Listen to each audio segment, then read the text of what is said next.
सभी को मेरा है वो नमस्ते।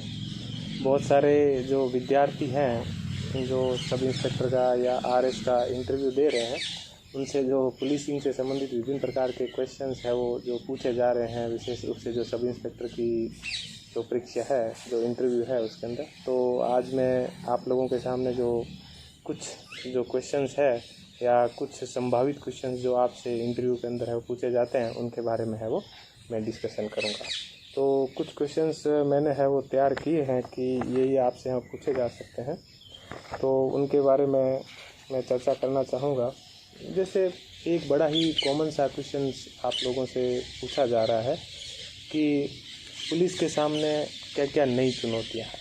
ये बहुत ही इम्पोर्टेंट और बहुत ही महत्वपूर्ण प्रश्न है कि पुलिस के सामने है आधुनिक समय के अंदर क्या क्या है वो चुनौतियाँ हैं। तो इस प्रश्न का उत्तर मैं आपको ये बताना चाहूँगा कि पुलिस से संबंधित जो वर्तमान में बड़ी महत्वपूर्ण जो चुनौतियाँ हैं वो एक तो साइबर क्राइम की है, और दूसरी है वो इकोनॉमिक ऑफेंस की है, और तीसरी जो एक बड़ी समस्या है वो ये है कि हमारा जो नगरीकरण है वो बढ़ रहा है। तो नगरीकरण से संबंधित विभिन्न प्रकार की अपनी समस्याएं हैं। तो आपसे जब ये क्वेश्चन पूछा जाता है तो आप इसका उत्तर यही दोगे कि सर बढ़ता हुआ जो साइबर क्राइम है और जो इकोनॉमिक जो ऑफेंस या इकोनॉमिक जो फ्रॉड हो रहे हैं वो पुलिस के सामने है वो बड़ी चुनौतियां हैं। तो उसके बाद में आगे आपसे ये क्वेश्चन पूछा जाता है कि मान लिया कि ये दोनों बड़ी समस्याएं हैं, तो इनका है वो आप कैसे निस्तारण करोगे। तो ये बड़ा ही इम्पोर्टेंट है। हाल ही में आपको ध्यान हो तो पंजाब पुलिस ने इसके लिए एक बहुत ही महत्वपूर्ण एक मॉडल के रूप में उभर के आया है कि जो साइबर क्राइम है, तो पंजाब पुलिस ने साइबर क्राइम के लिए अलग से साइबर जो विशेषज्ञ है उनकी भर्ती है वो स्टार्ट की है। इकोनॉमिक ऑफेंस है तो जिन विद्यार्थियों ने सीए की डिग्री कर रखी है उनकी है वो भर्ती वो लोग कर रहे हैं। तो ये बड़ा ही एक अच्छा मॉडल है जिसमें हम डोमेन विशेषज्ञ यानी किसी क्षेत्र के विशेषज्ञों को हम है वो भर्ती वहाँ पर है वो कर रहे हैं। तो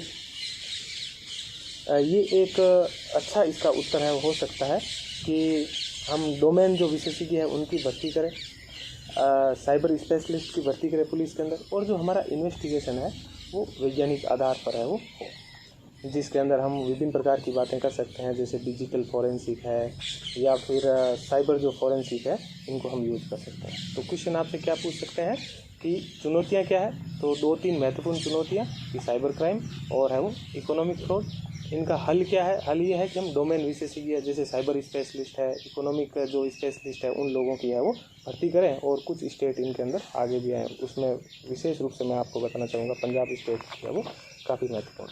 उसके बाद में एक क्वेश्चन अपन लोगों को और पूछा जाता है कि किसी भी स्थान पर दंगा हो जाए या राइट हो जाए तो हमें क्या करना चाहिए। देखिए, किसी भी स्थान के ऊपर जब दंगा हो तो सबसे बड़ी चीज़ या सबसे महत्वपूर्ण चीज़ होती है क्विक रेस्पॉन्स। तो क्विक रेस्पॉन्स है वो बड़ी इम्पोर्टेंट है दंगे की सिचुएशन के अंदर। तो हमें क्या करना चाहिए, जैसे पूछा जाता है कि मान लो आप सब इंस्पेक्टर हो या आप डीवाईएसपी हो या आप किसी भी पद के ऊपर हो, तो किसी स्थान पर दंगा हो जाएगा, आप क्या करोगे।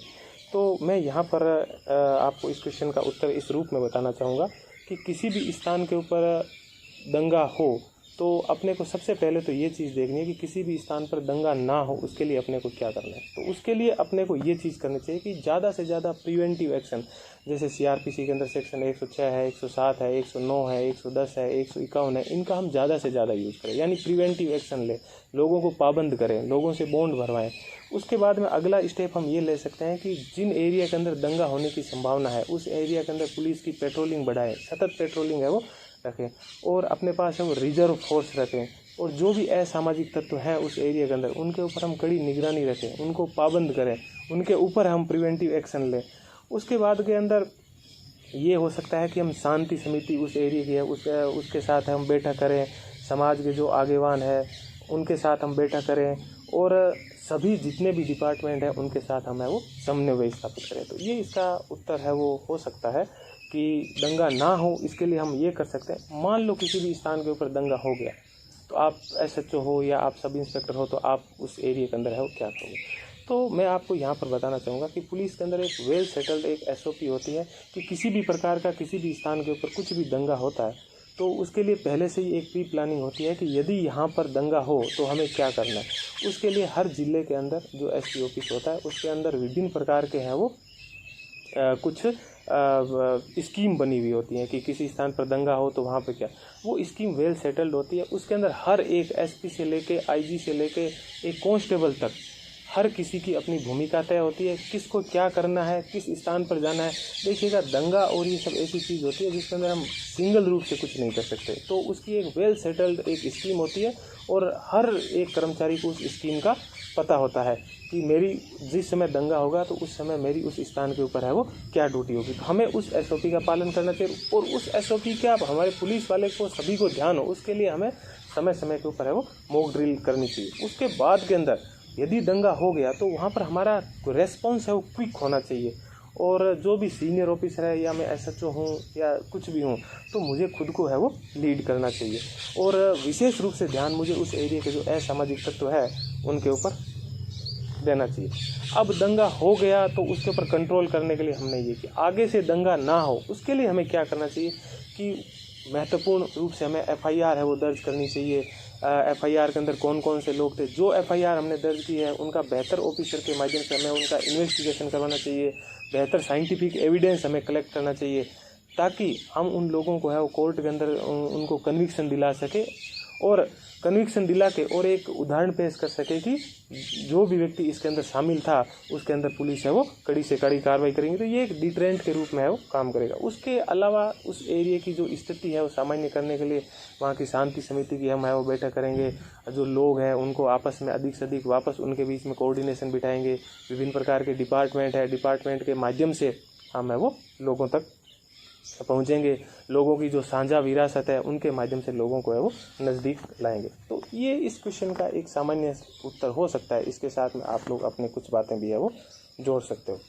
उसके बाद में एक क्वेश्चन है वो सामान्यतः और पूछा जाता है जो मैं आपके साथ है वो डिस्कशन करना चाहूँगा। जैसे एक क्वेश्चन ये पूछा जाता है कि साहब पुलिस में तो बड़ा भ्रष्टाचार है, फिर भी आप है वो पुलिस के अंदर क्यों आना चाहते हो या आप भ्रष्टाचार को कैसा दूर करोगे। तो यहाँ पर अपन थोड़ा सा कंफ्यूज हो जाते हैं। देखिएगा, यदि आपसे ये पूछा जाता है कि आप एसएचओ हो तो आपको यहाँ पर बड़ी बातें नहीं करनी है कि मैं पुलिस में ये सुधार कर दूंगा, मैं पुलिस में वो सुधार कर दूंगा, क्योंकि ये डिसीजन मेकिंग जो चीज़ें हैं उनको अपन नहीं। तो यहाँ पर अपने को दो हिस्से में देखना है और क्वेश्चन को बड़े ध्यान से सुनना है। जैसे मान लो आपसे ये पूछा जाए कि आप एसएचओ हो और आप है वो पुलिस स्टेशन की विभिन्न प्रकार की समस्याओं को है वो कैसे हल करोगे। मान लो ये क्वेश्चन आपसे है वो पूछा गया, तो आपको कुछ नहीं, आपको बहुत ही बेसिक बातें बतानी है कि सर मैं सबसे पहले जो पुलिस स्टेशन है उनकी बेसिक चीज़ों को देखूंगा कि वहाँ के जो कर्मचारी काम कर रहे हैं उनके लिए साफ पीने का पानी है कि नहीं है, उनके लिए बैठने की जगह है कि नहीं है, उनका जो मेस है उसमें उनको खाना है वो अच्छा मिलता है कि नहीं मिलता है, और पुलिस के अंदर हमारी जो महिला प्रतिनिधित्व है या जो महिलाएं हैं उनके लिए अलग से है वो रूम है कि नहीं है। तो ये चीज़ें हैं वो मैं विशेष रूप से प्राथमिक रूप से देखूंगा कि पुलिस स्टेशन के अंदर एक अच्छा वर्क कल्चर डेवलप हो, एक अच्छा माहौल वहाँ पर रहे ताकि वो लोग हैं वो अच्छे से काम कर सके। उसके बाद के अंदर ये तो मैं एसएचओ के रूप में है वो इस चीज़ का हल करूँगा कि पुलिस स्टेशन के लोगों को मैं कैसे मोटिवेट कर सकूँ। तो मोटिवेट करने के लिए मैं ये काम है वो करूँगा। उसके अलावा यदि मुझे ये पूछा जाए कि पुलिस के अंदर है वो बहुत भ्रष्टाचार है और आप पुलिस के अंदर है वो क्यों आना चाहते हो, मुझे ऐसा लगता है कि आप तो है वो पुलिस के अंदर आके और खुद है वो भ्रष्टाचार करना चाहते हो, तो निश्चित रूप से ये क्वेश्चन आपसे वो पूछा जाएगा। तो यहाँ पर आपको एक बात का विशेष रूप से ध्यान देना है, निश्चित रूप से इस बात को आपको एक्सेप्ट करते हुए ऐसे होता देना है कि सर निश्चित रूप से काफ़ी यहाँ पर भ्रष्टाचार है और ये दुर्भाग्यपूर्ण है और हमारे लिए चिंताजनक है। यदि मेरा है वो सब इंस्पेक्टर के रूप में या एसएचओ के रूप में चयन हुआ तो सर मैं है वो ये कोशिश करूँगा कि पुलिस के अंदर है वो भ्रष्टाचार ना हो। इसके लिए सर मैं ये तरीका अपनाऊँगा कि सबसे पहले तो मैं ये चीज़ देखूँगा, सिस्टमेटिक सुधार करूँगा। सिस्टमेटिक सुधार के अंदर सर मैं ये करूँगा कि मेरे जितने भी कर्मचारी हैं उनको वेतन टाइम से मिले, उनके जो टीए डीए है या जो भी उनको भत्ता जो मिलता है वो भत्ता उनको है वो टाइमली मिले ताकि उनको किसी भी प्रकार की है वो परेशानी ना हो। अगली चीज़ मैं उनके लिए ये करूँगा, वेलफेयर का काम करूँगा सर कि जो भी पुलिस वाले हैं उनके बच्चे प्रॉपर स्कूल जा रहे हैं कि नहीं जा रहे हैं, उनके लिए एंटरटेनमेंट का जो पुलिस वाले हैं या उनका जो परिवार है उनके लिए विभिन्न प्रकार के एंटरटेनमेंट की चीज़ें उनके पास है कि नहीं है, उनके लिए उचित स्वास्थ्य की जो सुविधाएं हैं वो उनके लिए उपलब्ध है कि नहीं है। तो इन चीज़ों के ऊपर ध्यान दूंगा। और तीसरी चीज़ सर मैं टेक्नोलॉजी का यूज़ करूँगा। टेक्नोलॉजी में यह है कि सर पुलिस सबसे ज़्यादा बदनाम होती है कि जैसे ट्रैफिक जांच कर रही है तो उस समय 100 रुपये या 200 रुपये या इस प्रकार के जो भ्रष्टाचार, तो सर इसमें मैं जो ट्रैफिक के पुलिसकर्मी है उनके लिए बॉडी कैम है वो जो ऊपर कैमरा लगा होता है उसका यूज़ करूँगा, ताकि इस प्रकार की पुलिस का जनता के साथ व्यवहार बुरा ना हो, और जनता का भी कोई व्यक्ति यदि पुलिस के साथ बुरा व्यवहार करता है तो उसके ऊपर है वो रोक हो। और एक सर साथ में मैं ये भी करूँगा, विभिन्न प्रकार के जो डिकॉय ऑपरेशन होते हैं तो डिकॉय ऑपरेशन करते मैं खुद भी समय समय के ऊपर है वो चेक करता रहूँगा कि कहीं पर है वो मेरे डिपार्टमेंट के अंदर या मेरे नीचे जो कर्मचारी काम कर रहे हैं वो भ्रष्टाचार की गलत गतिविधियों के अंदर है वो लिप्त है कि नहीं है। और फिर लास्ट सर सबसे महत्वपूर्ण बात मैं ये रखूँगा कि जहाँ कहीं पर भी मेरे को भ्रष्टाचार सर दिखेगा उसके प्रति मैं है वो जीरो टॉलरेंस की तकनीक है वो अपनाऊँगा, किसी भी प्रकार से उस स्थिति को मैं है वो सहन नहीं करूँगा। तो इस क्वेश्चन का उत्तर ये एक अच्छा सा है वो हो सकता है। उसके बाद में आपको ये है वो एक क्वेश्चन ये पूछा जा सकता है कि कम्युनिटी पुलिसिंग के बारे में आप क्या जानते हैं। देखिएगा, पुलिस की छवि है वो काफ़ी ख़राब है, तो कम्युनिटी पुलिसिंग एक बहुत ही महत्वपूर्ण पुलिसिंग है। कम्युनिटी पुलिसिंग का मतलब ये होता है कि पुलिस और जनता के बीच में किसी भी प्रकार का गैप न होना। पुलिस जनता के बीच जाती है और जनता के कार्य करती है और जनता का पुलिस के अंदर है वो विश्वास करता है। तो कम्युनिटी पुलिसिंग के लिए नॉर्मली हमारे राजस्थान में या सब जगह क्या हो रहा है, जैसे विभिन्न प्रकार के पुलिस मित्र हम बनाते हैं, विभिन्न प्रकार के कम्युनिटी लेवल हमारे ग्रुप होते हैं, हमारी पीस समिति होती है, या हमें स्कूल जो विद्यार्थी का जो स्कूल कैडेट योजना है वो इसके अंदर कम्युनिटी पुलिसिंग के अंदर आपको एक ये क्वेश्चन भी पूछा जा सकता है कि कहाँ का मॉडल है वो सबसे प्रसिद्ध है। तो कम्युनिटी पुलिसिंग के अंदर आप ये बात बताओगे कि सर जो केरल मॉडल है वो बहुत ही प्रसिद्ध है और उसमें पुलिस है वो विभिन्न प्रकार से लोगों का, और कम्युनिटी पुलिसिंग का सबसे बड़ा एग्जाम्पल हमने कोरोना के दौरान पुलिस के द्वारा जो कार्य किया गया उसके संदर्भ में हम वो देख सकते हैं। एक क्वेश्चन आपसे ये भी पूछा जाता है नॉर्मली, मोरल पुलिसिंग।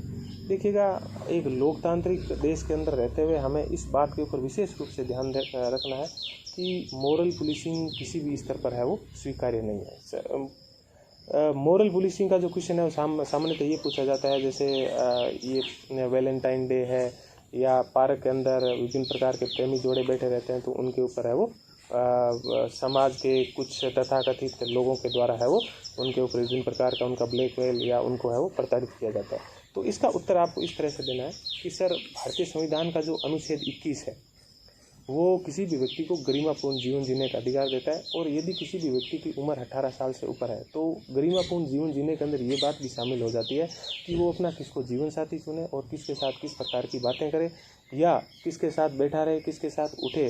तो किसी दूसरे व्यक्ति को अधिकार नहीं है कि उनके मूल अधिकारों का है वो हनन करे। यदि सर कोई व्यक्ति इस तरह से किसी के मूल अधिकारों का हनन करता है तो निश्चित रूप से गैर कानूनी है और अवैध है और उसको किसी भी स्तर पर है वो स्वीकार नहीं किया जा सकता। इसका ये एक उत्तर है वो हो सकता है। उसके बाद में एक क्वेश्चन सामान्यतः ये पूछा जाता है दलित उत्पीड़न से संबंधित। तो इसका उत्तर आपको ये देना है कि सर ये दुर्भाग्यपूर्ण है, आज़ादी के 70 साल होने के बाद भी आज भी है हम अस्पृश्यता और दलित उत्पीड़न जैसे चीज़ें हैं वो हमारे सामने आ रही है। ये हमारे लिए अत्यधिक है वो चिंतापूर्ण है। सर मेरा ये मानना है कि दलित उत्पीड़न से संबंधित कोई भी केस आता है तो ये समाज का सबसे कमज़ोर वर्ग है और इसके प्रति हमारी संवेदनाएं हमेशा साथ रहनी चाहिए और जीरो टॉलरेंस हमें इनके प्रति अपनाना चाहिए, और जो उनका इन्वेस्टिगेशन है वो बेस्ट और फेयर इन्वेस्टिगेशन हमें है वो करना चाहिए, और जिन्होंने भी जो भी लोग ये अपराध करते हैं उनको हमें इस तरह से इन्वेस्टिगेशन करना चाहिए कि उनको दंड मिले और भविष्य के लिए एक ये है वो उदाहरण के रूप में है वो पेश हो। तो ये भी एक है वो क्वेश्चन है। उसके बाद में एक क्वेश्चन है वो सामान्यतः मॉब लिंचिंग का पूछा जाता है। तो मॉब लिंचिंग का उत्तर भी आप इस तरह से ही दोगे कि सर एक लोकतांत्रिक देश के अंदर जहाँ पर विधि का शासन है, भारतीय संविधान का अनुच्छेद 14 है वो विधि के शासन की है वो बात करता है, और अनुच्छेद 21 है वो व्यक्ति के गरिमापूर्ण जीवन जीने की है वो बात करता है, और किसी भी व्यक्ति को बिना है वो कानूनी प्रक्रिया के उनके जीवन जीने के अधिकार से वंचित नहीं किया जा सकता। इसलिए सर मॉब लिंचिंग है वो अवैध है, गैर कानूनी है और निंदनीय है। सर हमें किसी भी स्तर पर हम इनको है वो इसको स्वीकार नहीं कर सकते, और मॉब लिंचिंग को रोकने के लिए माननीय सुप्रीम कोर्ट ने एक गाइडलाइन जारी की है और सर हमें उस गाइडलाइन का पालन करना चाहिए। और मैं आपको कहना चाहूँगा कि आप गूगल के ऊपर जाके उस गाइडलाइन को एक बार है वो अच्छे से पढ़ लीजिए, तो जब भी आपसे इंटरव्यू के अंदर कुछ पूछे तो उस गाइडलाइन के बारे में आप है वो अच्छे से उनको है वो बता पाए। उसके बाद में एक क्वेश्चन है वो आपसे ये पूछा जा सकता है कि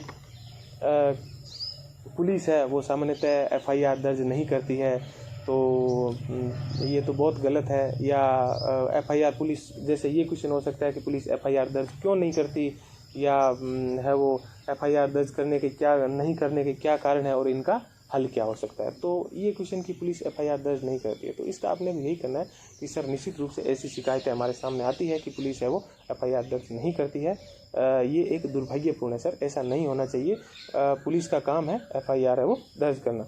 तो इसके सर जहाँ तक इसके कारण है, मेरी नज़र के अंदर इसके कारण ये है कि सर हम पुलिस की जो परफॉर्मेंस है वो जो पुलिस की परफॉर्मेंस का जो मेजरमेंट है हम इस आधार पर करते हैं कि यदि किसी पुलिस स्टेशन के अंदर ज़्यादा क्राइम हो गया, जो दर्ज हो गया या ज़्यादा केस हो गए, तो हमें ऐसा लगता है कि उस एरिया की लॉ एंड ऑर्डर की जो व्यवस्था है वो सही नहीं है, तो हम है वो ऐसा मानते हैं। तो और उसके बाद में सर एक बड़े लेवल पे भ्रष्टाचार भी है, एक राजनीतिक दबाव भी है वो रहता है, और सामान्यतः एक ये भी टेंडेंसी रहती है कि लोग आए तो उनका है वो किसी भी प्रकार से समझौता करवा दे। तो इसका जो हल है वो सर ये होगा कि माननीय सुप्रीम कोर्ट ने ललिता कुमारी का जो केस था उसके अंदर ये कहा है कि पुलिस को एफआईआर दर्ज करना है वो कंपलसरी है। तो ललिता कुमारी केस का माननीय सुप्रीम कोर्ट के जो निर्णय है उसका हमें पालन करते हुए इसके ऊपर है वो हमें तुरंत एफआईआर दर्ज करनी चाहिए। उसके बाद में हम सर एक आईटी का भी यूज़ कर सकते हैं। हम ऐसा ऑप्शन दे सकते हैं कि ऑनलाइन व्यक्ति है वो मेल के माध्यम से एफआईआर भेजे, अपनी शिकायत भेजे और उनको दर्ज करना है वो ज़रूरी हो। उसके अलावा हमें पुलिस का जो परफॉर्मेंस मापने का तरीका है वो हमें बदलना चाहिए कि हम किसी इस आधार पर पुलिस की परफॉर्मेंस तय ना करें कि एफआईआर ज़्यादा होगी तो इसका मतलब वहाँ पर लॉ एंड ऑर्डर है वो नहीं। हमें इस चीज़ को और ज़्यादा प्रोत्साहित करना चाहिए कि ज़्यादा से ज़्यादा है वो केस है वो रजिस्ट्रेशन हो। तो ये क्वेश्चन आप इस तरह से है वो बता सकते हैं। उसके बाद में एक क्वेश्चन सामान्यतः ये पूछता है कि कमिश्नरेट प्रणाली और दूसरी जो सामान्य पुलिसिंग है उसके अंदर है वो क्या फ़र्क है। तो मैं दोनों को है वो बताना चाहूँगा कि उनके अंदर फ़र्क क्या है और क्यों कमिश्नरेट प्रणाली की है वो ज़रूरत पड़ी। तो सामान्य जो पुलिस प्रणाली होती है उसके अंदर जो सीआरपीसी है यानी जो क्रिमिनल प्रोसीजर जो कोड है उसके काफ़ी जो पावर होते हैं वो जो जनरल एडमिनिस्ट्रेटिव ऑफिसर होते हैं उनके पास है, जिनको कार्यपालक मजिस्ट्रेट अपन है वो बोलते हैं, उनके पास वो अधिकार है वो होते हैं। जैसे विभिन्न प्रकार का कहीं किसी स्थान पर मेले लगते हैं तो उनकी परमिशन का, या कोई जुलूस निकालते हैं तो उनकी परमिशन का, या पुलिस किसी व्यक्ति को प्रिवेंटिव एक्शन का मतलब किसी भी अपराध को होने से रोकने के लिए उससे पहले जो पुलिस एक्शन लेती है किसी व्यक्ति के ऊपर उनको प्रिवेंटिव एक्शन अपन है वो बोलते हैं। वो किसी प्रकार का पनिशमेंट नहीं है, उसमें किसी भी व्यक्ति को किसी अपराध करने से रोका जाता है। जैसे सीआरपीसी सेक्शन 151 है जिसमें शांति भंग के आरोप में, या 106, 107, 109, 110 ये जो सीआरपीसी के कुछ सेक्शन है जिसके आधार पर अपन प्रिवेंटिव एक्शन है वो लेते हैं। तो इनमें कार्यपालक मजिस्ट्रेट को है वो विभिन्न प्रकार की शक्तियाँ होती हैं। तो इनको देने के पीछे का जो मूल उद्देश्य था वो ये था कि जो जनरल एडमिनिस्ट्रेशन होता है एक लोकतांत्रिक देश के अंदर पुलिस या ऐसा माना जाता है कि ये संस्थाएं हैं वो किसी भी व्यक्ति के मूल अधिकारों का हनन कर सकती है। तो चेक एंड बैलेंस के लिए सामान्यतः वो ये जो कार्यपालक मजिस्ट्रेट है उनको पुलिस से अलग है वो बनाया गया था। तो ये काफ़ी महत्वपूर्ण है। लेकिन धीरे धीरे क्या हुआ कि नगरीकरण बढ़ा और नगरों की अपनी कुछ समस्याएं थी, उनकी अपनी कुछ जटिलताएं, जैसे मान लो ट्रैफिक की व्यवस्था है या वहाँ पर क्विक डिसीजन है वो लेने होते हैं। तो इसलिए या फिर विभिन्न प्रकार के संगठित अपराध है। मेरा कहने का मतलब यह है कि नगरों की अपनी है वो कुछ समस्याएं हैं, तो उन समस्याओं को हल के लिए है वो कमिश्नरेट सिस्टम है वो लाया गया। राजस्थान में 2 जगह पर कमिश्नरेट सिस्टम है, एक जयपुर में है और एक है वो जोधपुर के अंदर है। तो जयपुर और जोधपुर तो आपको किस समय स्थापित हुआ, दोनों के अंदर कौन कौन से है वो कमिश्नर है, तो ये सब बातें आपको देख लेनी है। उसके बाद में इसमें ये देखना है कि जो कमिश्नरेट सिस्टम आने से है वो क्या फ़ायदा हुआ। देखिए कमिश्नरेट सिस्टम जब भी आता है तो कमिश्नरेट सिस्टम से क्या फ़ायदा हुआ है कि इसमें एक रूपता आई है कि पुलिस है वो क्विक डिसीजन लेने के अंदर, यानी जो त्वरित निर्णय लेने के अंदर है वो सक्षम हुई है, ताकि विभिन्न प्रकार की जो नगरीय समस्याएं हैं, जैसे वहाँ मेला है या जुलूस है, तो उनकी परमिशन भी है वो वहाँ पर पुलिस देती है, या CRPC के जो प्रिवेंटिव एक्शन है उनके पावर भी है वो पुलिस के पास होती है, ताकि पुलिस के जो डिसीजन है वो स्विफ्ट हो जाए और पुलिस के जो डिसीजन है वो उनके अंदर त्वरितता है वो यानी तेज़ी है वो आ जाए, ताकि उन समस्याओं का तुरंत हल है वो अपन कर सकें। तो ये है वो कमिश्नरेट प्रणाली और है वो अपने नॉर्मल है वो प्रणाली।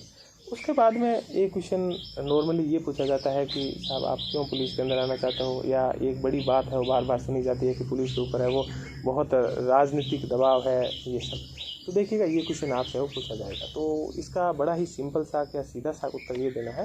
माननीय प्रधानमंत्री महोदय ने भी एक बार है उसके संदर्भ में कहा था कि राजनीतिक दबाव होना गलत बात नहीं है। तो एक लोकतांत्रिक देश के अंदर राजनीतिक दबाव एक अच्छी बात है, क्योंकि कई बार हम लोगों के पास ज़्यादा पावर आती है तो हम अपने कर्तव्यों को भूल जाते हैं।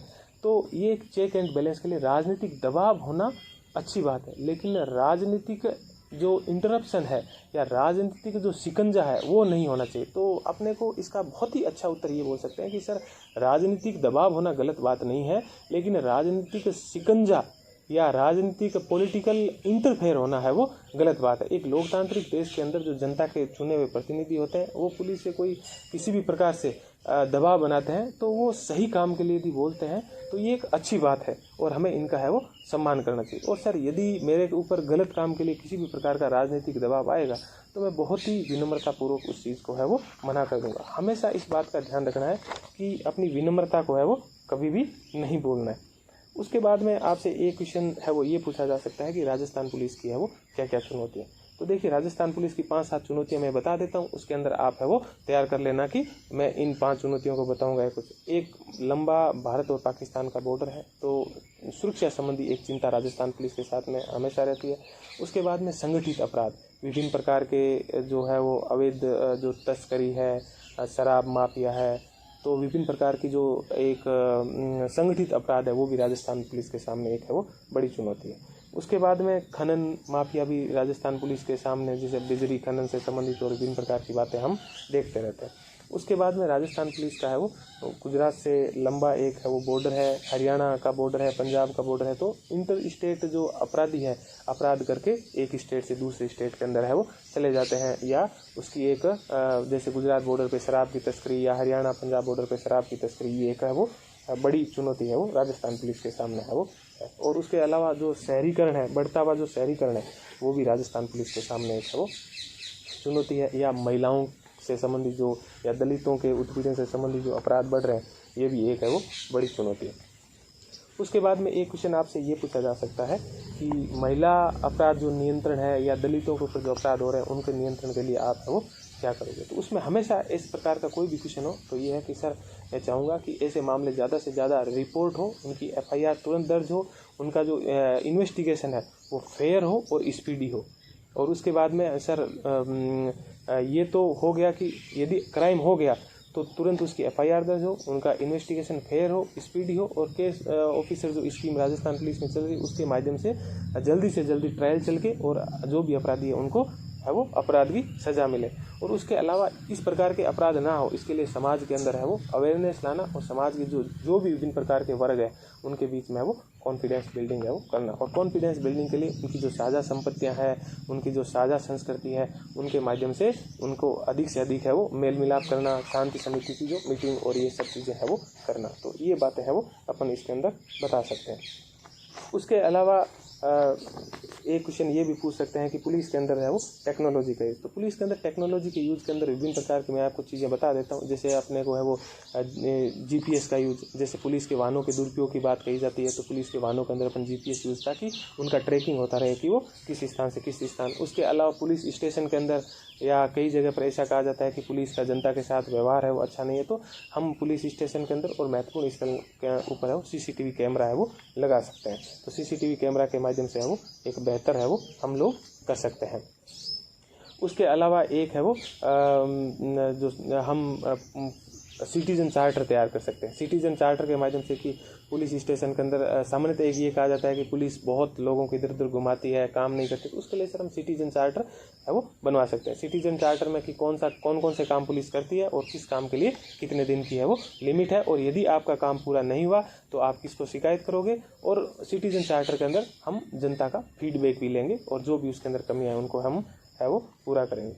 उसके अलावा एक ये भी है कि वर्तमान समय में टेक्नोलॉजी यूज़ के अंदर कि पुलिस के अंदर बहुत बड़ा पुलिस के पास एक डाटा होता है, जैसे मान लो फिंगर जो प्रिंट है या जो विभिन्न प्रकार के जो FIR दर्ज है उनमें विभिन्न प्रकार के अपराधियों का जो डाटा है वो है, तो हमारे पास एक बिग डाटा है। तो बिग डाटा एनालिसिस करके हम विभिन्न प्रकार की जो मोडस ऑपरेंडी है या अपराधियों के जो किस प्रकार से अपराध करते हैं उनका एक तरीका है वो हम तैयार है वो कर सकते हैं। इसके अलावा वर्तमान समय में आर्टिफिशियल इंटेलिजेंस की बात चल रही है, तो आर्टिफिशियल इंटेलिजेंस भी हमारे लिए है वो बड़ा इंपॉर्टेंट है। तो आर्टिफिशियल इंटेलिजेंस के माध्यम से भी हम है वो विभिन्न प्रकार की जो प्रिडिक्शन है वो कर सकते हैं और उन प्रिडिक्शन के माध्यम से है वो अपराधों को रोक सकते हैं। उसके अलावा एक क्वेश्चन आपसे ये पूछा जा सकता है कि कन्विक्शन, यानी किसी व्यक्ति ने अपराध कर दिया तो उसके बाद में उनको सज़ा मिले, उसके लिए हमें है वो क्या करना चाहिए, ये क्वेश्चन भी आपसे है वो पूछा जाता है। तो उसके लिए उत्तर मेरी दृष्टि से मैं आपको ये बताना चाहूँगा कि एक तो गवाह सुरक्षा, क्योंकि सामान्यतः क्या होता है कि जो गवाह है वो बदल जाते हैं, तो या गवाहों को है वो परेशान किया जाता है, और यदि कोर्ट के अंदर गवाह बदल गया या गवाहों को परेशान किया गया तो ये एक बहुत बड़ी है वो हमारे सामने चुनौती। इसलिए गवाह सुरक्षा है वो बड़ा इंपॉर्टेंट है, और गवाह सुरक्षा के लिए मैं आपको एक थोड़ा सा हिंट दूंगा कि दिल्ली पुलिस का जो मॉडल है उसको आप देख लेना कि वो लोग जो गवाह है महत्वपूर्ण केस के, उनके घर के चारों तरफ है वो पेट्रोलिंग रखते हैं ताकि उनको कोई परेशान ना करे। CCTV कैमरे है वो लोग लगा देते हैं ताकि कोई भी इनको धमकी दे या परेशान करे तो पुलिस को पता चले।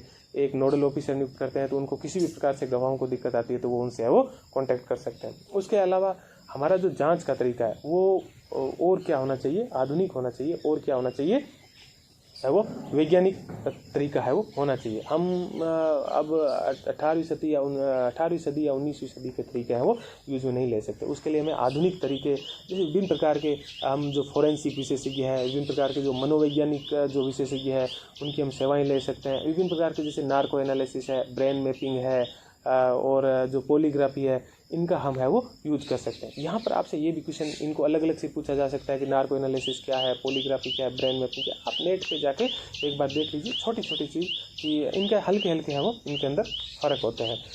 इसका बाद में एक क्वेश्चन आपसे ये भी पूछा जा सकता है कि क्या ये कोर्ट के अंदर है वो मान्य होते हैं। तो इसका आपको ये ध्यान रखना है कि सर ये कोर्ट के अंदर मान्य नहीं होते हैं, लेकिन ये हमें विभिन्न प्रकार के है वो जो इन्वेस्टिगेशन करते हैं उनके अंदर अपने को है वो ये लीड दिला सकते हैं, तो ये बड़ा इंपॉर्टेंट है। इसके अलावा राजस्थान पुलिस के अंदर एक केस ऑफिसर स्कीम है वो चलती है, तो वो भी बहुत इंपॉर्टेंट है, जिसके अंदर पूरे केस को है वो एक अधिकारी नियुक्त कर दिया जाता है और वो पूरे केस की मॉनिटरिंग करता है, तो ये बड़ी अच्छी है। इसके अलावा मैं आपको एक बताना चाहूँगा विजयवाड़ा मॉडल जो आंध्र प्रदेश के अंदर, वो भी बड़ा इंपॉर्टेंट है। इसके अंदर उसमें क्या होता है कि एक ज़िले के अंदर एक ऐसा सेंटर स्थापित कर दिया जाता है कि पुलिस के कौन कौन से है वो केस है वो चल रहे हैं, उन केस की क्या क्या इसमें स्थिति है, तो वहाँ पर हर कोर्ट के अंदर पुलिस के कांस्टेबल या पुलिस के विशेषज्ञ रहते हैं।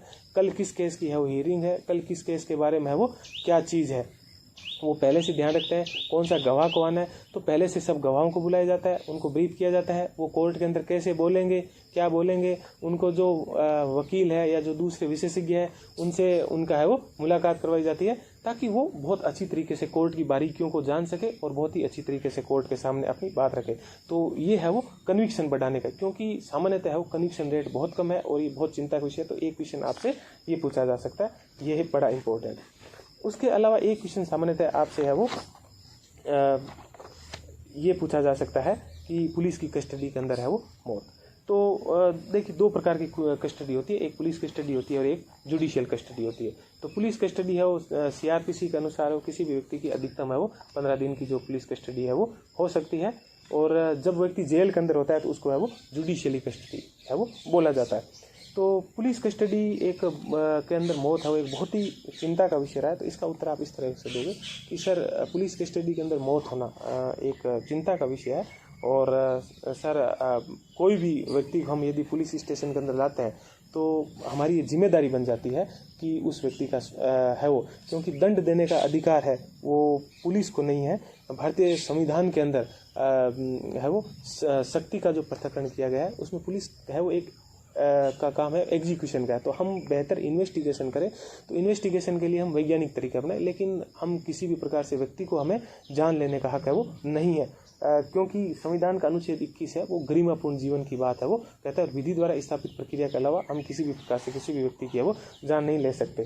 तो इसका उत्तर आप है वो ये दे सकते हैं कि सर इसका रीज़न है वो क्या क्या हो सकता है। इसका रीज़न ये हो सकता है कि पूछताछ के हमारे तरीके आज भी क्या है प्राचीन है, और हम विभिन्न प्रकार की है वो गलत तकनीकी, जैसे जिसको 3rd डिग्री कहा जाता है, जिसमें विभिन्न प्रकार से व्यक्ति को है वो टॉर्चर किया जाता है। एक क्वेश्चन है वो सामान्यतः और पूछा जाता है कि हिरासत में मौत या पुलिस कस्टडी में मौत का। तो यहाँ पर आपको 2 चीज़ें ध्यान रखनी है। एक तो ये है कि एक होती है पुलिस कस्टडी। सीआरपीसी के अनुसार किसी भी व्यक्ति को अधिकतम है वो 15 दिन की पुलिस कस्टडी हो सकती है, और वो भी माननीय है वो जो जज महोदय है वो देते हैं कि कितने दिन की है वो पुलिस कस्टडी में रहना, ताकि व्यक्ति है वो विभिन्न प्रकार के उस केस से संबंधित है वो पूछताछ हो सके। और दूसरी होती है जुडिशियल कस्टडी, जिसमें किसी व्यक्ति को पुलिस थाने में नहीं रखकर उसको जेल भेज दिया जाता है, उसको जुडिशियल कस्टडी बोलते हैं। तो हिरासत में मौत, इसमें आपको ये बोलना है कि सर ये दुर्भाग्यपूर्ण है, और इसको कोई भी व्यक्ति यदि पुलिस की कस्टडी के अंदर है तो ये पुलिस की पूर्ण जिम्मेदारी बनती है कि उस व्यक्ति के स्वास्थ्य का पूर्ण ख्याल रखें। अब इसका आप रीज़न ये बता सकते हो क्या क्या। एक तो हमारे क्या जांच के पुराने तरीके हैं, इन्वेस्टिगेशन के पुराने तरीके हैं, जिसमें विभिन्न प्रकार से व्यक्ति को टॉर्चर किया जाता है। तो जिसमें कई बार 3rd डिग्री या इस प्रकार से बात पे आप पूछे जा सकते हैं, जैसे आप सदी से पूछ सकते हैं कि भाई 3rd डिग्री चोट, तो उसमें विभिन्न प्रकार से है वो गैर मानवीय तरीके हैं अपनाए जाते हैं, तो जो कि किसी भी स्तर पर है वो स्वीकार्य नहीं है, क्योंकि पुलिस का काम किसी भी व्यक्ति को प्रताड़ित करना नहीं हो सकता। किसी भी व्यक्ति को किसी भी प्रकार का दंड देने का अधिकार सिर्फ और सिर्फ न्यायपालिका को है। तो यहाँ पर अपन ये बता सकते हैं कि जो जांच के हैं वो अपने इन्वेस्टिगेशन के पुराने तरीके, तो इसको रोकने के लिए अपन क्या कर सकते हैं, ये कर सकते हैं कि सर किसी भी व्यक्ति को पुलिस के अंदर लाने के बाद में जो सीआरपीसी के अंदर एक प्रॉपर उसका एक तरीका दिया गया है कि उस व्यक्ति का है वो मेडिकल जांच हो, उसमें उसको किसी भी प्रकार से दिक्कत हो तो तुरंत उसको है वो डॉक्टर की सहायता दिलाई जाए। उसके अलावा हमारे जो जाँच के तरीके हैं उनको हमें सर बदलना चाहिए। थोड़ी देर पहले मैंने आपको बताया था कि है वो जाँच के आधुनिक वैज्ञानिक तरीकों के अंदर जैसे पॉलीग्राफी है, या फिर नार्को एनालिसिस है, या ब्रेन मैपिंग है, या फिर जो विभिन्न प्रकार की जो फोरेंसिक है, जिसके अंदर हम क्राइम सीन के अंदर है वो जो जैसे मान लो डीएनए प्रोफाइलिंग है, तो इन सब को अपन है वो यूज कर सकते हैं। यहाँ पर आपको ये ध्यान रखना है डीएनए प्रोफाइलिंग है या फिंगरप्रिंट है, ये सब कोर्ट के अंदर एडमिजिबल होता है, लेकिन पॉलीग्राफी है या जो ये अपने नार्को एनालिसिस है, इनको है वो कोर्ट में एडमिजिबल नहीं माना जाता। लेकिन ये इसलिए इम्पोर्टेंट है कि ये आपको विभिन्न प्रकार के तथ्य उपलब्ध करवा कर आपके जो इन्वेस्टिगेशन है उनको है वो लीड प्रदान है वो कर सकती है। तो हम इसके अंदर ये बता सकते हैं, और उसके बाद में ये कह सकते हैं कि सर यदि गलत तरीके से पुलिस हिरासत के अंदर किसी व्यक्ति की मौत होती है तो हमें इसके प्रति 0 टॉलरेंस अपनानी चाहिए, और जो भी दोषी है उनको कठोर से कठोर दंड है वो देना चाहिए। और साथ में आप एक बात ये भी बता सकते हो कि सर किसी भी व्यक्ति को हम अरेस्ट करते हैं तो उसके लिए भी माननीय सुप्रीम कोर्ट का जो अरनेश कुमार है वो गवर्नमेंट ऑफ बिहार का जो केस है उसके अंदर एक पूरी उन्होंने है वो सीआरपीसी के अंदर एक एसओपी है उन्होंने निर्धारित किया है कि किस तरह से किसी व्यक्ति को गिरफ्तार करना है, उसके बाद में किस तरह से उनके साथ है वो अपने को क्या क्या स्टेप है वो अपनाना है। तो एक चीज़ आप ये बोल सकते हो। उसके अलावा एक क्वेश्चन आपसे ये पूछ सकते हैं सोशल मीडिया को लेकर कि है उनसे अफवाह, तो ये आपको बहुत ही अच्छे से इसका उत्तर बताना है कि सर सोशल मीडिया वर्तमान समय के अंदर अफवाह का एक बड़ा माध्यम बन गया है। तो उसके लिए सर हमें कुछ है या समाज के अंदर जो जहर उगलने का एक बड़ा सोर्स बन गया, तो उसके लिए सर हमें कुछ चीज़ें अपनाने की है। जैसे एक तो ये है कि हमें ज़्यादा से ज़्यादा जो साइबर विशेषज्ञों को नियुक्त करना चाहिए पुलिस के अंदर, और जो भी असामाजिक तत्व हैं उनकी जो प्रोफाइल है और उनके ऊपर अपने को है वो निगरानी रखनी चाहिए, ताकि समाज के अंदर वो किसी भी प्रकार से गलत कमेंट ना करे और समाज की जो हमारी समरसता है उनको ना बिगाड़े।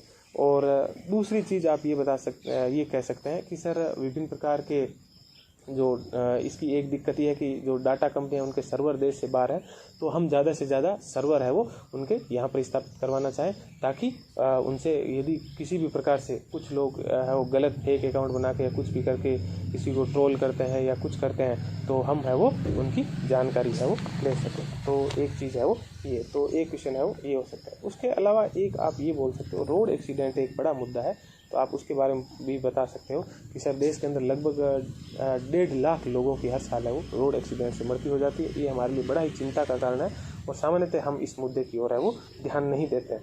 तो इसके लिए तो वो आपसे पूछेंगे कि हमें क्या क्या है वो करना चाहिए। तो इसके लिए आपको है वो ये बता सकते हैं कि सर जो हाईवे की जो पेट्रोलिंग है उनको सुधारा जाए, जो ओवरलोडिंग वाहन है उनके ऊपर है वो अधिक से अधिक है वो कार्रवाई, उसके अलावा जो ड्रिंक एंड ड्राइविंग जो करते हैं उनके ऊपर कठोर से कठोर कार्रवाई, और जो नया मोटर व्हीकल एक्ट है उनके जो भी प्रावधान है उनका बेहतर तरीके से है वो इम्प्लीमेंटेशन है वो करना चाहिए।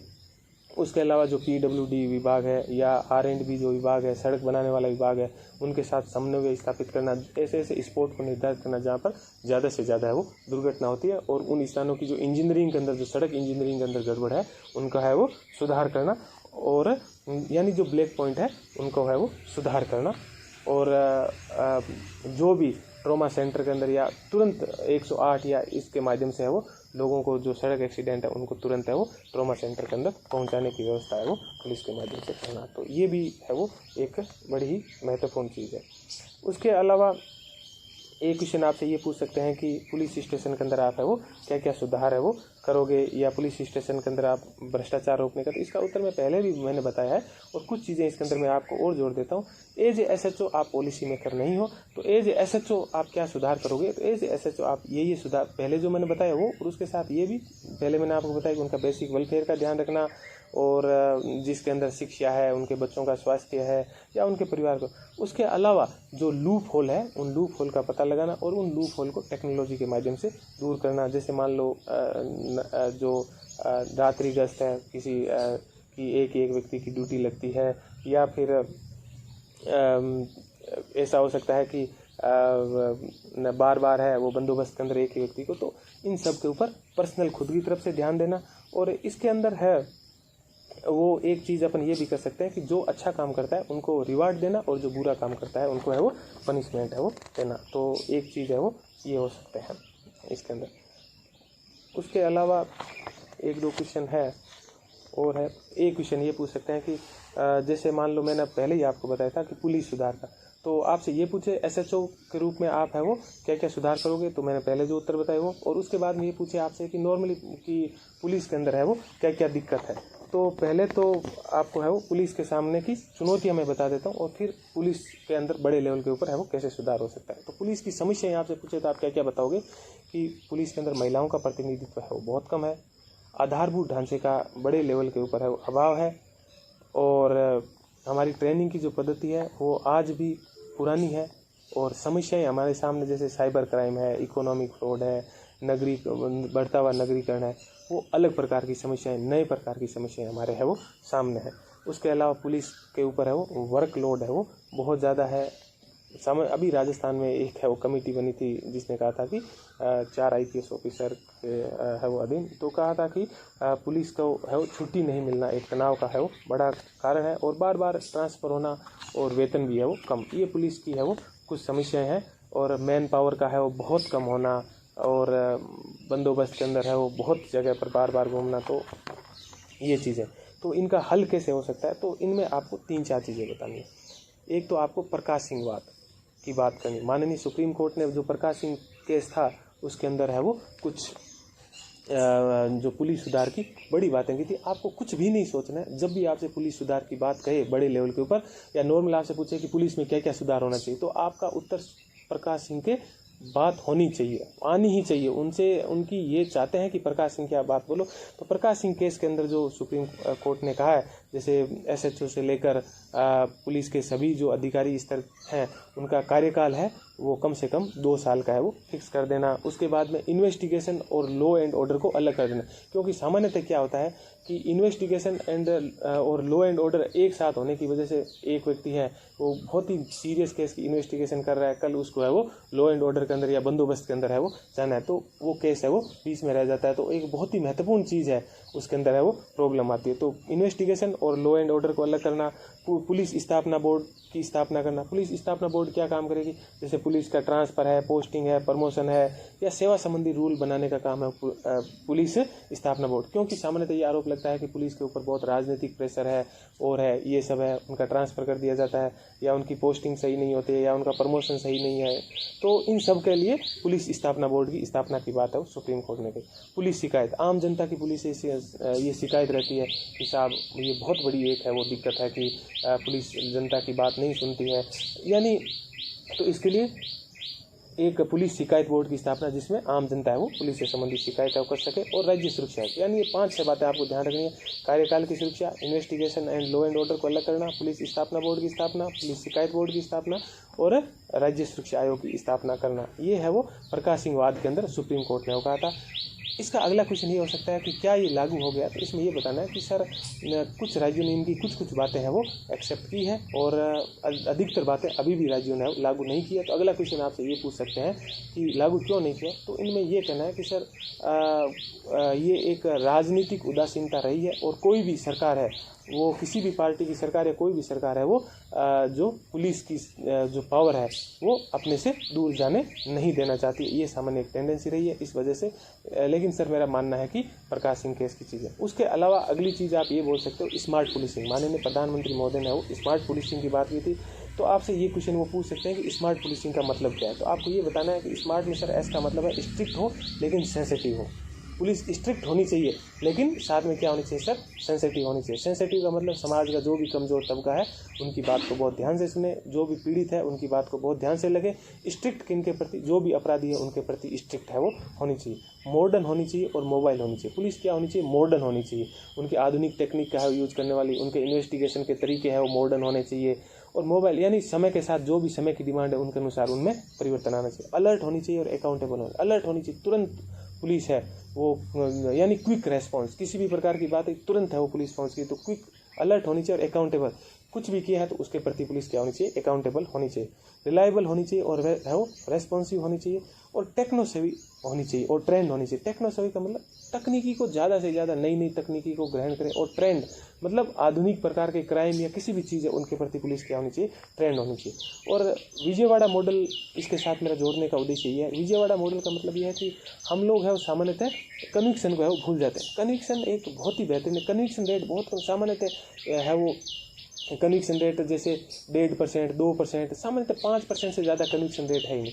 तो यानी जितनी FIR दर्ज हुई है उसमें से सिर्फ 5% के अंदर यह सजा होती है। तो कन्विक्शन रेट को बढ़ाने के संदर्भ में हमें विजयवाड़ा मॉडल, जिसके अंदर पुलिस जिले के अंदर एक कोर्ट रूम होता है और उस कोर्ट रूम के अंदर पुलिस कोर्ट रूम होता है, उसके अंदर उस जिले के जितने भी महत्वपूर्ण केस है उन सब के सब केस की है वो जानकारी, कब कौन से केस की सुनवाई है, कौन से स्टेज के ऊपर है, कौन से गवाह है, किसको किस प्रकार से ट्रेंड करना है, ये सब बातें उसके ऊपर है वो डिस्कशन है वो होती है। तो ये बहुत ही महत्वपूर्ण है विजयवाड़ा मॉडल।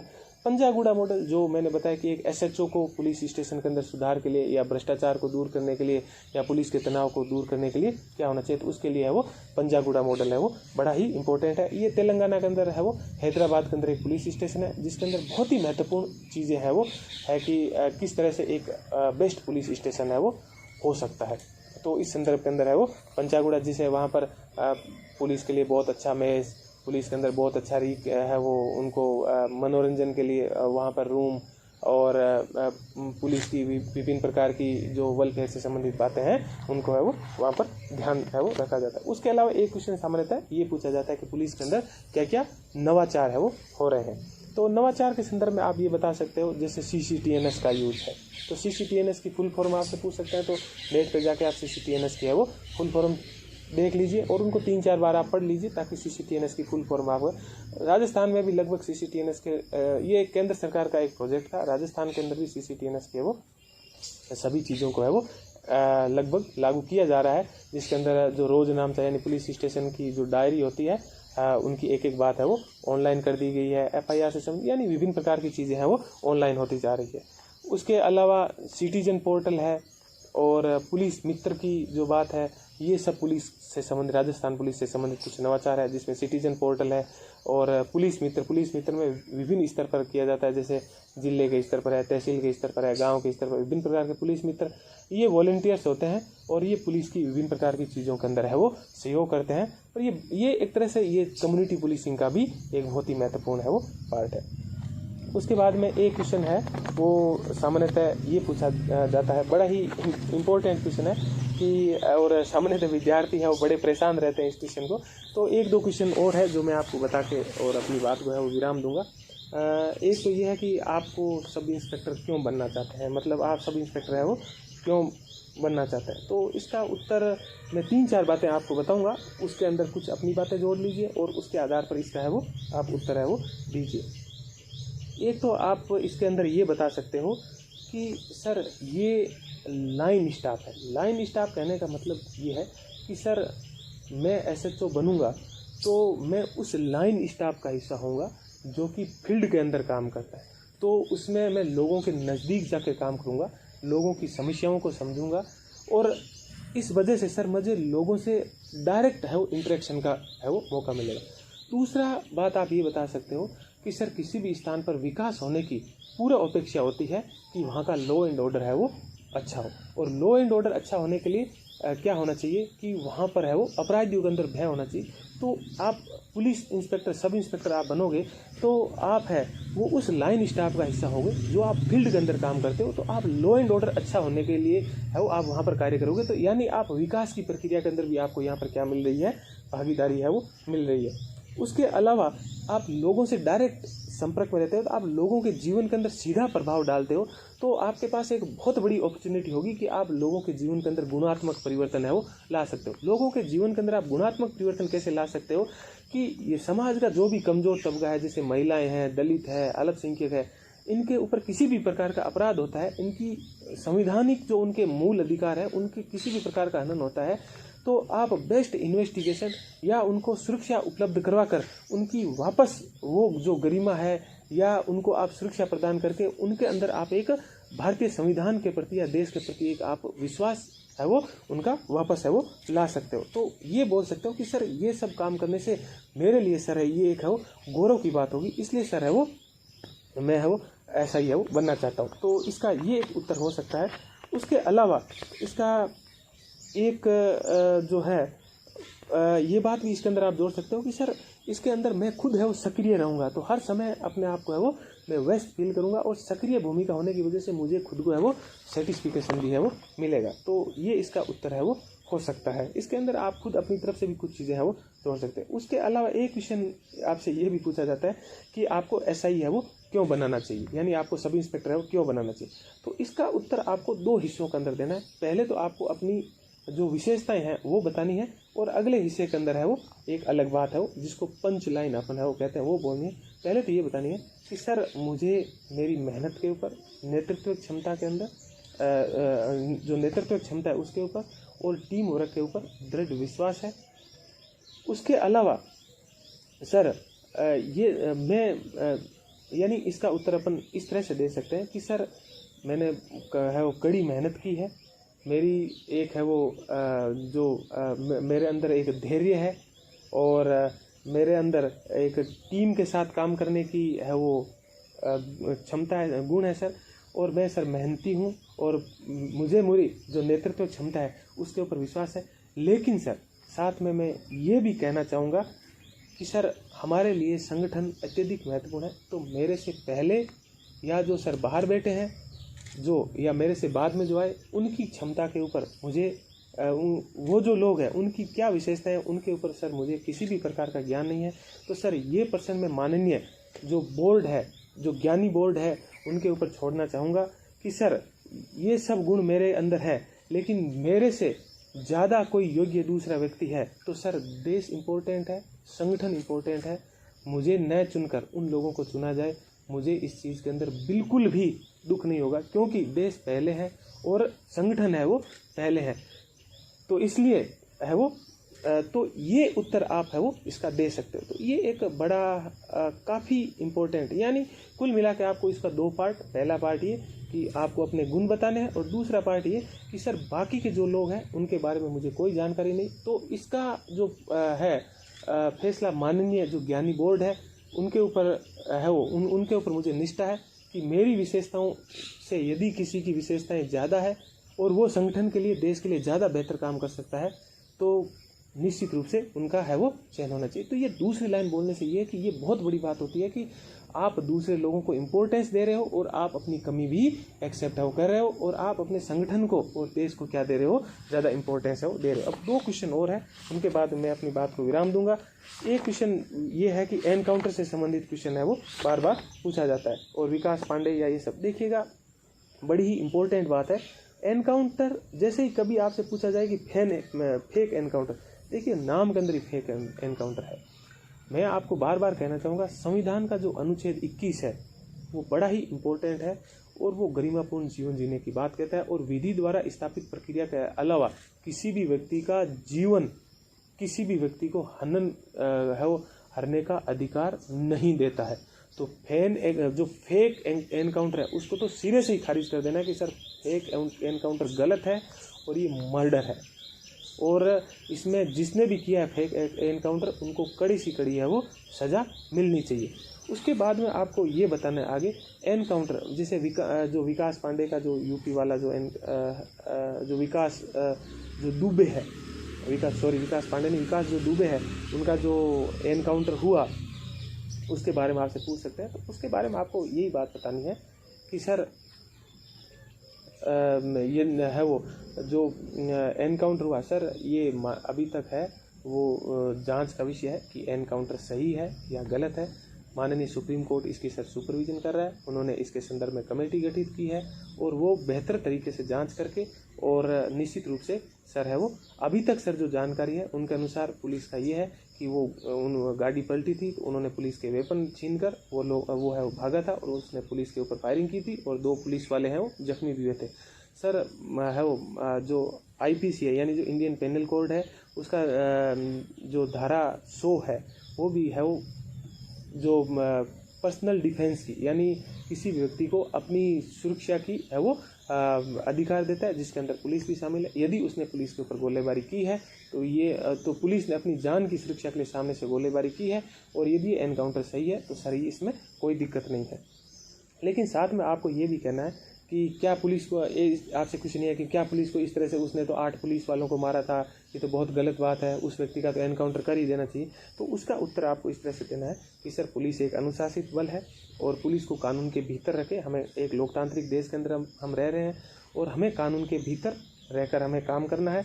हम पुलिस का उद्देश्य या जो पुलिस संगठन है वो इस धारणा के ऊपर काम नहीं करता, यानी किसी से बदले की भावना के ऊपर काम नहीं करता। यदि सर उन्होंने गलत किया है तो हमारा काम यह है कि हम बेहतर इन्वेस्टिगेशन करें, उनके खिलाफ बेहतर एविडेंस कलेक्ट करें और किसी भी व्यक्ति को दंड देने का अधिकार माननीय न्यायपालिका को है तो न्यायपालिका के सामने हम साक्ष्य रखें और उनको संविधान के अनुच्छेद 21 के तहत विधि द्वारा स्थापित प्रक्रिया के तहत हम उस व्यक्ति को है वो दंड तक ले गए। सर इसका सबसे बड़ा एग्जाम्पल यह है कि पूरी दुनिया ने या सब ने देखा टीवी के सामने कसाब जिस तरह से गोलीबारी कर रहा था, लेकिन उसके बावजूद हमारे लोकतंत्र की ये सुंदरता है कि संविधान के अनुच्छेद 21 के तहत हमने है वो विधि द्वारा एक विधि की जो स्थापित प्रक्रिया उसके तरह हमने कोर्ट में उनके सामने केस चलाया और एविडेंस किए और उसके बाद में एक प्रक्रिया के तहत है वो हमने उनको फांसी की है वो सज़ा सुनाई। तो ये बात है वो आपको बतानी, यानी किसी भी स्तर पर आपको है वो इसको एक्सेप्ट नहीं करना है फेक एनकाउंटर को, हमेशा इसको हाँ, लेकिन यदि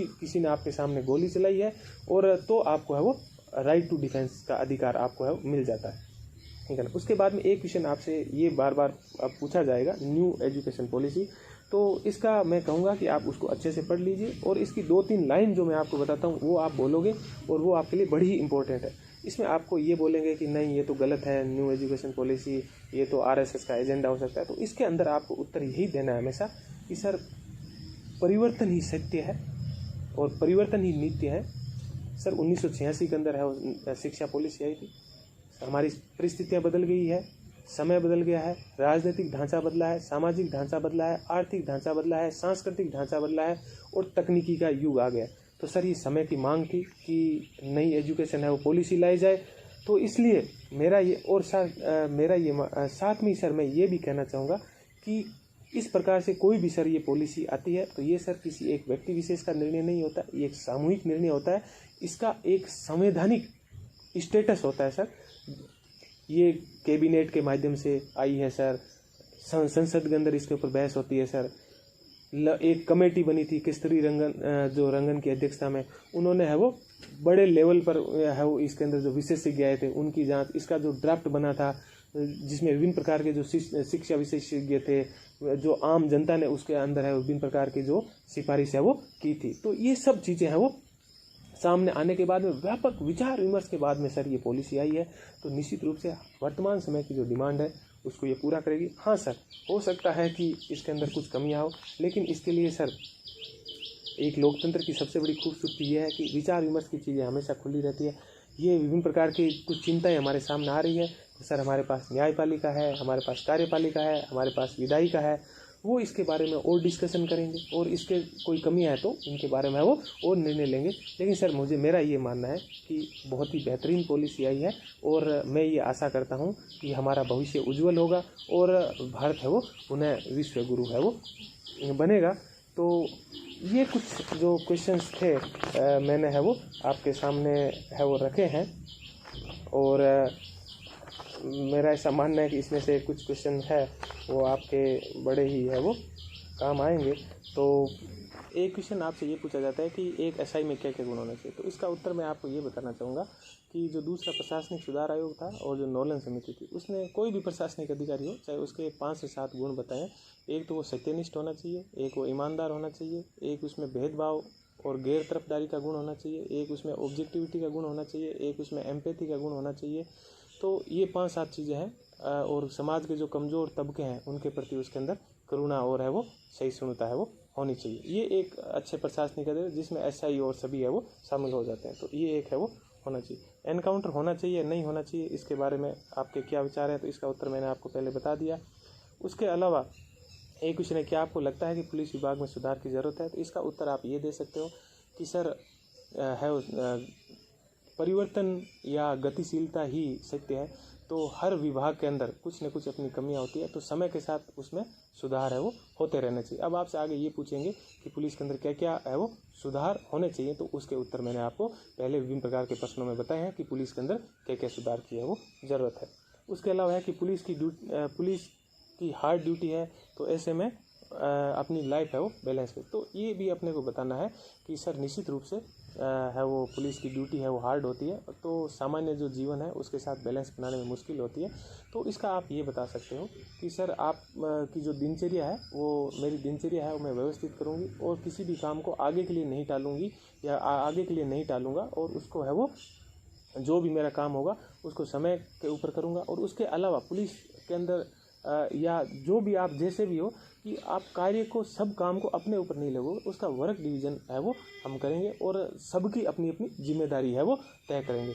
और उसके अलावा अपने परिवार को भी आप है वो पूरा टाइम दोगे, तो इसका उत्तर है वो ये हो सकता है। उसके अलावा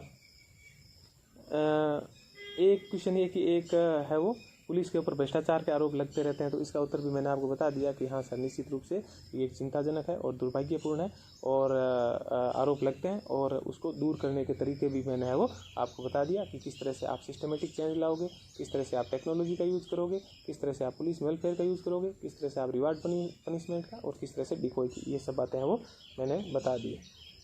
उसके अलावा एक क्वेश्चन है कि पुलिस और प्रशासन के बीच में कैसे समन्वय स्थापित करोगे, बड़ा ही इंपॉर्टेंट है। देखिएगा प्रशासन चाहे कोई भी हो, पुलिस हो चाहे दूसरे डिपार्टमेंट हो, सबका उद्देश्य ये है कि हमारा जो लोकतांत्रिक व्यवस्था है उसके अंदर है वो आम जनता के हित के काम हो। तो उसके समन्वय के लिए क्या है कि जो भी आपके दूसरे प्रशासनिक अधिकारी है या दूसरे प्रशासनिक विभाग है उनसे निरंतर है वो संपर्क में रहना, समय समय पर जो भी है वो जिला स्तर पर जो भी बैठक होती है उस बैठक के अंदर जो भी प्रशासन से संबंधित बैठक होती है उस बैठक के अंदर है वो शामिल रहना और जो भी अधिकारी है उन अधिकारियों से हमेशा है वो मिलते रहना। यानी समन्वय स्थापित करने का एक ही तरीका है कि ज़्यादा से ज़्यादा है वो मिलते रहने का, अपनी समस्याएं हैं तो अपनी समस्याएं उनके सामने रखने का कि सर हमारी यहाँ प्रॉब्लम आ रही है और ये सब, तो इस तरह से आप उनसे बातचीत करोगे, अपने सीनियर ऑफिसर, जहाँ पर आप हल बात नहीं कर पा रहे हो वहाँ अपने सीनियर ऑफिसर से है वो बात करके उसको सीनियर लेवल के ऊपर है वो हल करने की कोशिश है वो करोगे आप।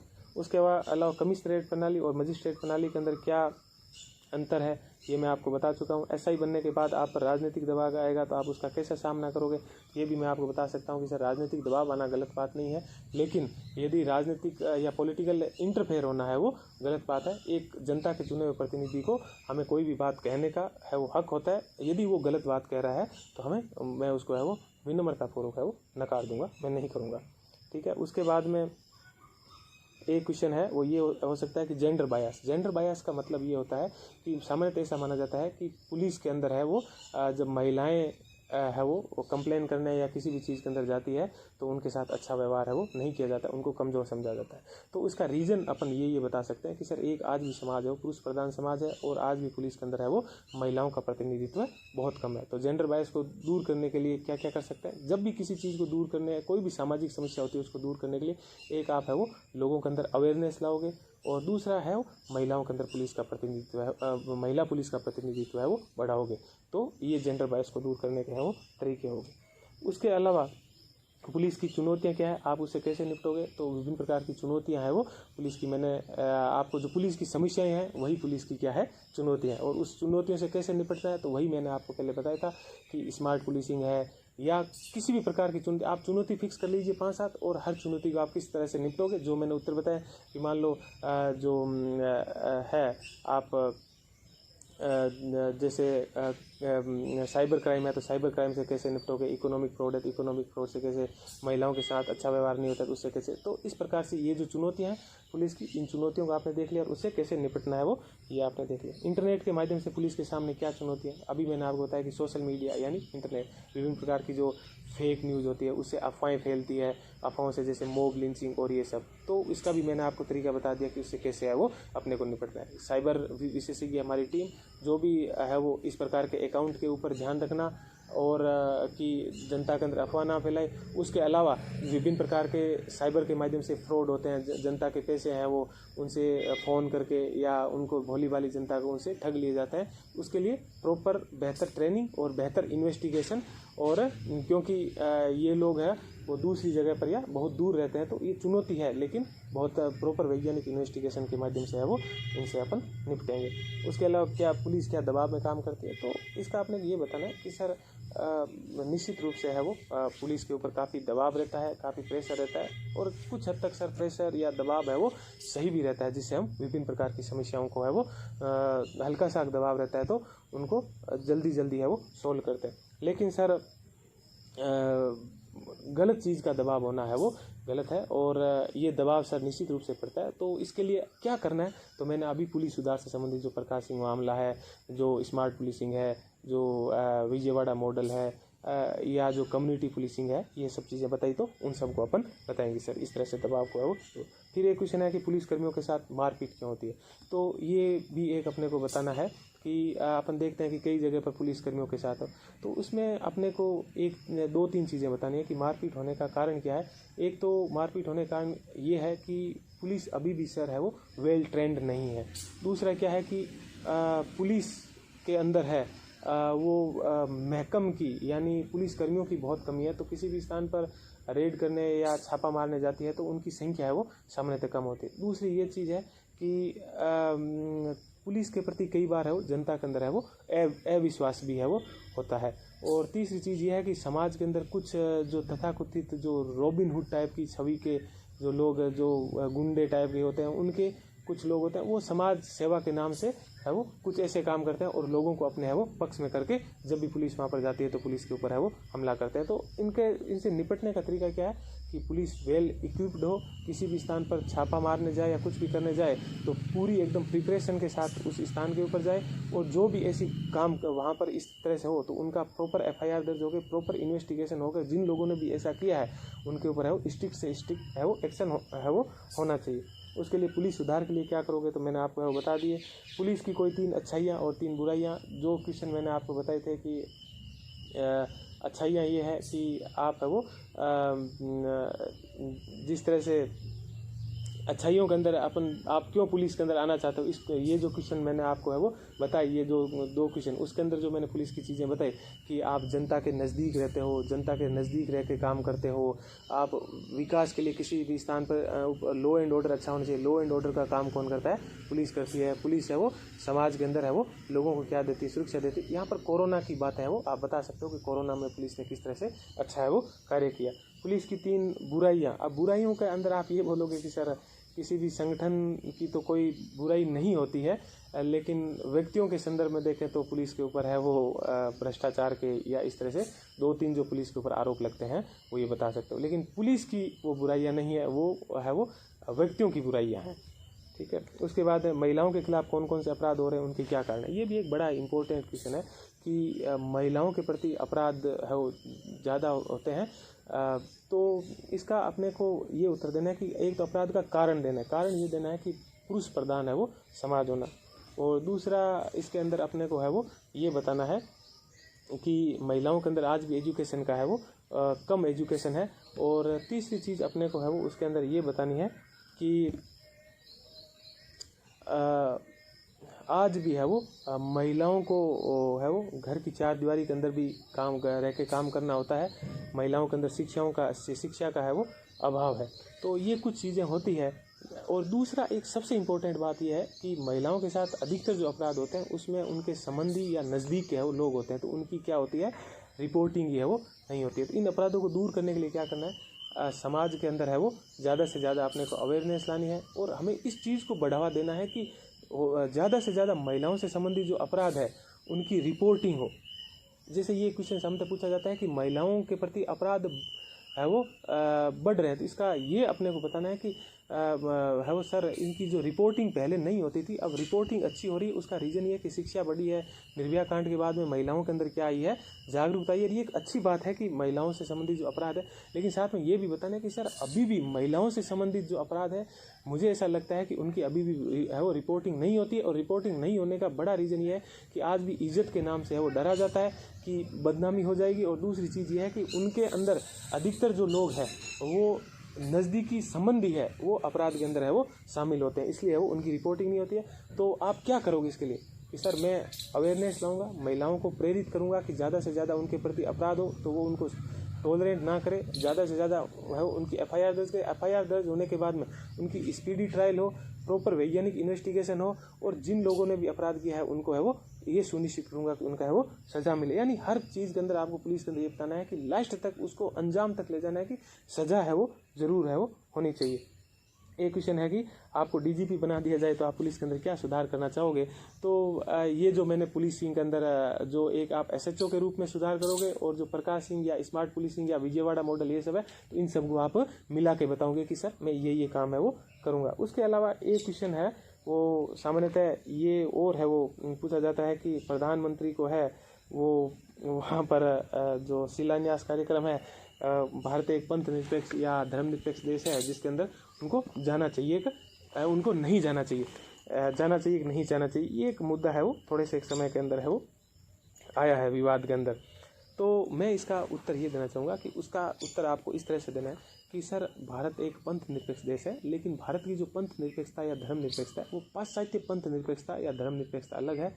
वहाँ पर धर्म और राजनीति के अलग होने की बात कही है, जबकि भारत के जो संविधान है उसके अंदर यहाँ पर पंथ निरपेक्षता का मतलब ये है कि यहाँ पर सभी धर्मों का सम्मान करना, सभी धर्मों का आदर करना। तो माननीय प्रधानमंत्री महोदय राम मंदिर की जो शिलान्यास कार्यक्रम में जा रहे हैं, तो सर राम मंदिर जो बनेगा वो किसी एक धर्म विशेष का मंदिर है वो नहीं होगा। राम भारतीय सभ्यता और संस्कृति के अभिन्न अंग है सर। और हम है हमारे प्रधानमंत्री वहाँ पर शिलान्यास करने जाते हैं तो मुझे उसमें कुछ भी बुरा नहीं लगता, क्योंकि सर ये वो देश है जिसमें जहाँ का प्रधानमंत्री है वो जब है वो अजमेर का जब ख्वाजा साहब का उर्स होता है तो वहाँ पर चादर भिजवाते हैं। वो देश है जहाँ पर ईद की भी प्रधानमंत्री बधाई देते हैं और क्रिसमस की भी बधाई देते हैं, और सिखों का जो प्रकाश उत्सव है उसमें भी गुरुद्वारे के अंदर जाते हैं। तो सर मुझे ये लगता है कि है वो प्रधानमंत्री को वहाँ जाने में है वो कोई दिक्कत नहीं है। और सर दूसरी बात ये है कि ये किसी एक धर्म विशेष का कार्यक्रम नहीं है, इसमें पूरे देश का कोई भी व्यक्ति है वो हर किसी के लिए गर्व या गौरव का ये है वो विषय है सर, क्योंकि वो हमारी सभ्यता और संस्कृति के है वो अंग है।